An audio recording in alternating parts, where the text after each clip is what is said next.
people out in the community, our ESD folks, in dealing with emergency situations with water and stormwater. The more surfaces we make impermeable, concrete, rooftops, those types of things, that water is going to go somewhere.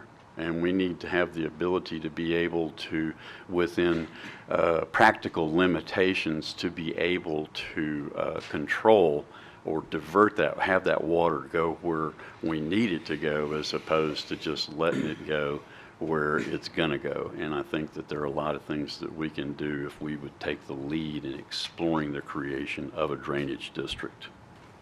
Okay. Judge, I wanted to call out Byron Palisota. Byron was traveling on Highway 21 north between 2038 and 974 on May 2nd and noticed a white pickup in the lake. He did a U-turn, came back. The truck was 75% underwater. There were people on the bank, but not able to go in. He went in. The water was very cold. There's a gentleman there with a tow strap that helped Byron, and then also a volunteer fire department member showed up and rescued these two people from their car. Had Byron not turned around and risked his own life, and had the others not been there to help, we would have lost two people for sure that day. So hats off to you, Byron Palisota, despite your embarrassment of me calling you out. And hats off to our volunteer fire department member who was there, who really represents all of our volunteer fire departments all over the county that always stand by ready to do that kind of thing. And boy, we sure have some great people in Brazos County. That's all I can say. Yeah. Thanks, Commissioner. And I will probably be signing a disaster declaration after court today. I mean, not that we necessarily know that. I think there's you have to have had at least $1 million damages before you can actually go after federal funds. But at this point, we have no idea until the waters recede and we look at the bridges and we look at see what damage might have been done. And so, in my opinion, it's probably best to go ahead and declare the emergency disaster, and then it can be reaffirmed the following week if we think it needs to be, and that will put us in a position to be able to go after federal funds if we reach that level. And that's what I was going to confirm. Ed Bull, Chief of Staff for Judge Peters. Next week, we do plan on putting that extension on after the judge met with Emergency Management Coordinator Michelle Bailey-Mead and our county engineer. We know it's a period of time before we can discover what truly has happened in regards to the roadways that were impacted. And thankfully, we haven't been as impacted as other counties surrounding us, but there is still that impact. We need to have access to those emergency funds if needed. Thank you, Chief. Anything else?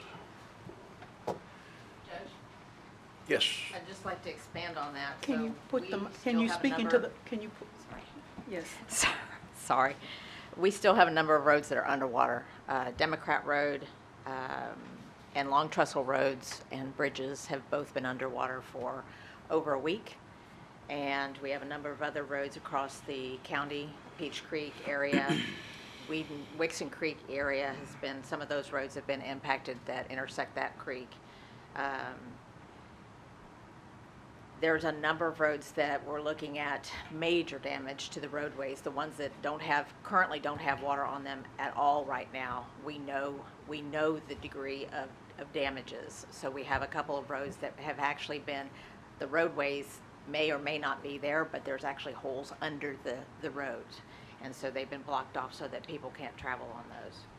But we do not know, as you have pointed out, the extent of damages to our roads and bridges. It's going to take a while for the County Road and Bridge Department and for TxDOT with the bridges to help determine what and how much damage has been done to those. And I would expect that, I was around for the 2016 floods and disaster.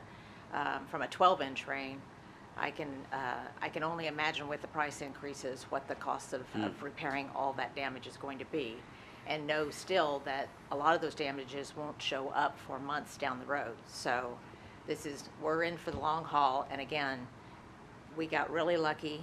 We didn't get it near as bad as some of our other regional partners and our other state partners. So we're very grateful for that. but we're in this for the long haul, so. Thank you, Michelle. So we'll move back up to number 14 and convene an executive session pursuant to Texas Government Code 551.074 to discuss the appointment, employment, evaluation, reassignment, duties, discipline, dismissal of county personnel. Of course, we need the court and Cheryl, attorneys, chief of staff, budget and HR.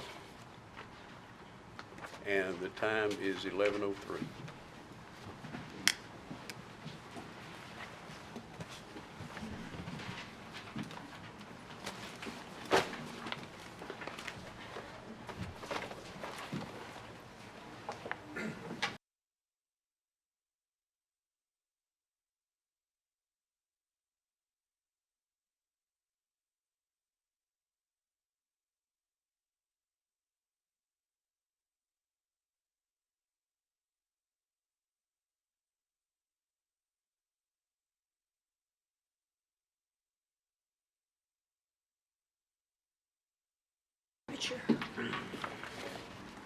Oh, y'all ready? Okay, we're coming out of executive session. It's 11:21.